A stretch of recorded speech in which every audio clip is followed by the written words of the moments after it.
안녕하세요. 저는 박정원이라고 합니다. 저는 이번에 복도갤러리에서 열린 비어있는 땅이라는 전시에 드로잉으로 참여하게 되었고요. 잉크나 유화 혹은 이제 다양한 드로잉 재료를 사용해서 평면 작업을 주로 하고 있습니다. 크게는 이별과 상실이라는 키워드를 잡아서 풍경화를 그리는 작업을 주로 해왔는데요.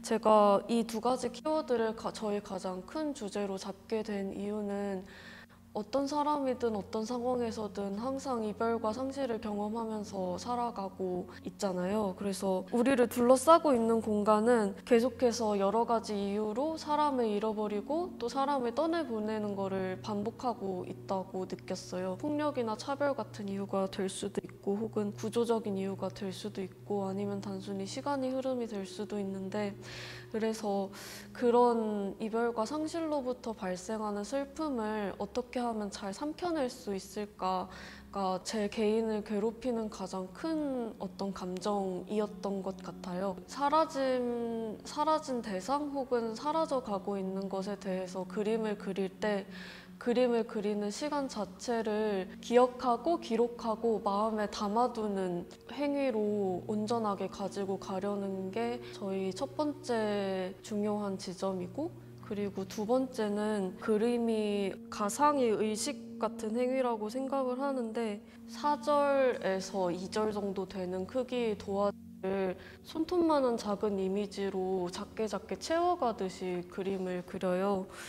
사람 혹은 사건이 지나가고 난 후의 빈 자리를 다시 관찰하고 작고 은유적인 이미지로 그 빈 공간을 다시 채워가는, 그림상으로라도 다시 빈 공간을 채워가는 그런 행위라고 생각하거든요. 그래서 이제 저희 그리는 행위는 작은 이미지로 빈 공간을 채워나가는 어떤 수행적인 행위라고 또 생각하는 그런 지점이 또 중요한 지점이라고 말씀드릴 수 있을 것 같아요. 개인의 삶에 있었던 폭력, 그리고 폭력 이후의 트라우마, 그리고 또 현재 제가 겪고 있는 이별의 과정을 비어있는 땅이라는 키워드로 풀어내고 싶다고 생각해서 작업을 진행하게 됐습니다.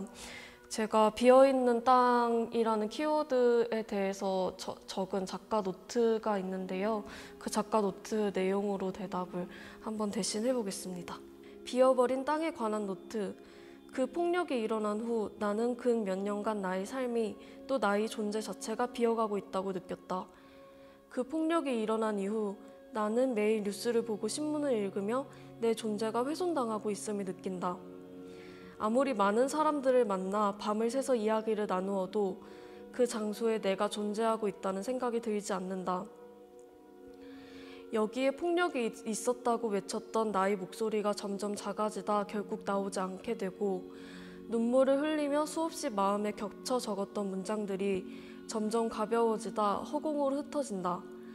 나는 나의 고통의 세계에는 결국 나 혼자만이 남을 것이라고 생각했다. 그렇지만 그와 동시에 나는 관계에 대한 욕망을 느꼈다. 나는 누군가의 손을 잡고 싶다.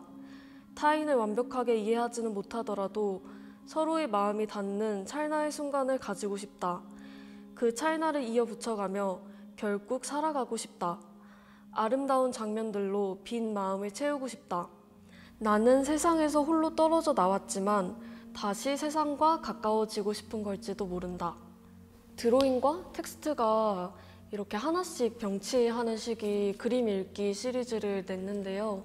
텍스트는 드로잉을 통해서 그 풍경을 다시 삼키고 내뱉는 행위를 도와줬던 그런 매체라고 할 수 있을 것 같습니다. 제가 2019년도쯤부터 현재 2022년도까지 썼던 읽기들을 바탕으로 그 읽기들을 다시 수집해서 다시 읽고 그거를 다시 드로잉으로 그려내는 과정을 통해서 이번 작업을 진행을 했어요. 저희 작업에 있어서 드로잉과 텍스트가 서로 가지지 못한 점을 보완을 하면서 병치되고 있다고 생각을 하는데, 저에게 있어서 드로잉은 굉장히 직관적인 매체거든요. 저는 이제 그림을 그리면서 제가 호흡하는 것이나 떨림이나 제 굉장히 직접적인 감정이 전달된다고 생각하고, 근데 읽기는 정제되었다는 특성을 가진다고 생각을 하거든요. 글로 뭔가를 옮기기 전에 제 안에서 문장이나 단어를 선택하고 그거를 내뱉는 과정을 거치기 때문에 제가 이번 전시 때 냈던 글들은 굉장히 기록적인 측면이 강해요. 저한테 있어서 어떤 폭력이 발생했을 직후, 그리고 제가 트라우마로 인한 외상을 겪는 그 순간, 그리고 제가 이별로 인한 어떤 슬픔을 느끼는 그 순간에 바로바로 적었던 글들을 수집을 했고, 그리고 그 글을 다시 이제 그 일들이 지나간 후 지금 이 2022년 지금 이 시점에 드로잉으로 다시 그려내는 작업을 거쳤거든요. 이제 과거의 텍스트를 읽고 그거를 다시 그림으로 표현한다는 거는 그 기억을 다시 한번 되새기는 행위거든요. 그래서 그 행위가 때로는 이제 굉장히 고통스러울 수도 있고, 과거에 만났음에도 불구하고 제대로 마주치지 못했던 어떤 아름답고 소중한 순간들을 다시 되새기는 행위일 수도 있을 것 같아요. 안녕하세요. 저는 이번 비어있는 땅이라는 전시에 참여하게 된 작가 박슬입니다. 저는 기존에는 이제 보이지 않는 것들을 실체화시키는 드로잉들과 여러 가지 매체 작업들을 진행해 왔는데요. 보이지 않는 것들 중에서도 부정적이라고 여겨지는 어떤 감정이나 정신질환, 그리고 무의식 같은 것들을 실체화시키고, 번외로는 이제 음악같이 정말 보이지 않는 것들을 실체화시키는 작업도 진행을 했습니다. 이번 연도에는 이어지고 잔존하는 폭력의 시간 속에서 지워지고 사라지는 것들, 그리고 남아있는 것들에 대한 이야기를 거짓말쟁이와 파수꾼이라는 두 인물의 서사를 통해서 나타내는 작업을 하였습니다. 저는 드로잉을 기반으로 작업을 많이 하는데요. 저의 작업들의 출발점은 모두 드로잉에 있고요. 하지만 제가 하고 싶은 이야기에 따라서 매체가 달라지기도 합니다. 그래서 그림책이나 음악, 애니메이션, 영상, 퍼포먼스, 입체 등 다양한 매체를 통해서 제가 하고 싶은 이야기를 최대한 적절하게 이야기를 해보려고 합니다. 비어있는 땅이라는 키워드를 먼저 받았을 때 저는 말 그대로 비어있는 땅, 그리고 주인이 없는 땅, 인위적으로 만들어지지 않은 자연스러운 공터 같은 이미지를 먼저 상상을 하게 되었습니다. 그 빈 땅이라는 공간의 가치와 그곳을 점유하는 방식에 대해서 관심이 있어 작업을 이어가게 되었습니다. 저 같은 경우에는 비어있는 땅이라는 키워드를 들었을 때 정말 말 그대로 비어있는 땅을 생각을 했어요. 비어있는 땅, 결국 주인이 없는 땅, 정말 비어버린 공터, 이런 이미지들과 이야기를 먼저 상상을 하게 되었고요. 제가 집중하고자 했던 거는 그 비어있는 빈 땅의 가치와 그것들을 점유하는 과정에 대해 있습니다. 저는 공간이 장소가 되는 그 장소화에 대해서 관심을 가지고 시작을 하게 되었습니다, 작업을. 공간이 장소가 된다는 것은 어떠한 공간이 있으면은 그 공간 안에 직접 들어가서 경험하고, 그리고 감정적인 교류나 교감 같은 것들을 통해서 이제 그 공간에 대한 애착이 생기면 장소가 된다고 믿습니다. 그래서 모두들 자신의 장소를 만들고자 하는 본능을 가지고 있다고 생각을 하는데요. 저는 특별히 조금 더 그 성향이 강한 것 같아요. 그래서 어른이 된 이후에도 아이들이 아지트를 만드는 것처럼 공공장소 곳곳에서 제가 잘 있을 수 있는 그런 장소를 만드는 거를 했거든요. 이 주제는 17년도에 처음 시작을 했던 주제인데요. 공간 점유하기라는 제목으로 사람들이 잘 눈치채지 못하고 멀리하는 공간 안에서 제 아지트를 만드는 퍼포먼스 작업을 진행을 한 적이 있어요. 그런 식으로 어떤 저로부터 출발을 해서 제가 가진 성질, 그런 것들로 출발을 해서 공간이 장소가 되는 그 장소화에 대해서 관심을 갖게 된 것 같습니다. 그렇게 불법으로 점유하는 공간들에서도 아지트에 집중을 해서 작업을 시작했는데요. 아지트란 거는 모두가 어린 시절 한 번쯤 가져본 적이 있다고 생각을 해요. 저도 그랬고요. 그래서 그 아지트를 만드는 거는 아이들의 어떤 힘이라고 생각을 하는데요. 아이들은 딱딱한 공간 속에서 혼란을 줄 수 있는 공간을 좀 찾는 것 같아요.